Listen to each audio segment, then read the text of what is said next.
क्या आपने कभी सोचा है कि प्रकृति में कुछ जीव ऐसे भी हैं जो जरूरत पड़ने पर अपना लिंग बदल सकते हैं? जो आज नर हैं वो कल मादा बन सकते हैं। और यह कोई कहानी नहीं बल्कि शुद्ध विज्ञान है। आज फैक्ट बाय वर्ल्ड में जानिए उन जानवरों के बारे में जो एक ही जीवन में लिंग बदलने की अद्भुत क्षमता रखते हैं। सबसे पहले क्लाउनफिश, जिसे आपने फाइंडिंग नीमो में देखा होगा। इनका नियम सीधा है, समूह में सबसे बड़ी मादा होती है।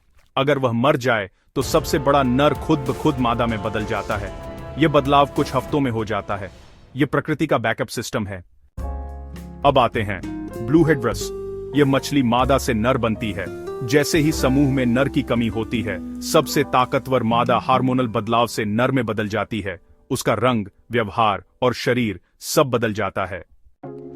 अब ग्रुपर और पैरट फिश, ये मछलियां पहले मादा होती हैं और उम्र या परिस्थिति के साथ नर बन जाती हैं। इसे कहते हैं सीक्वेंशियल हर्माफ्रोडाइटिज्म।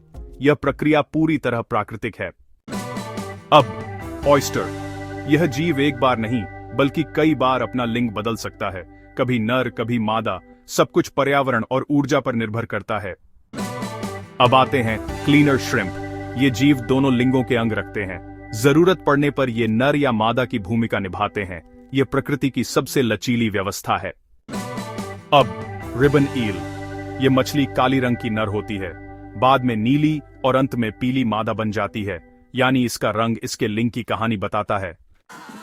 अब सवाल, ऐसा क्यों होता है? क्योंकि प्रकृति का लक्ष्य है प्रजनन को कभी रुकने न देना।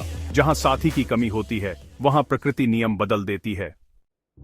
महत्वपूर्ण बात, यह सब जानवरों में स्वाभाविक और जैविक है। इंसानों में ऐसा प्राकृतिक रूप से नहीं होता। ये जीव हमें दिखाते हैं कि प्रकृति के नियम हमारी सोच से कहीं ज्यादा समझदार हैं। जहां जरूरत होती है वहां प्रकृति खुद को बदल लेती है।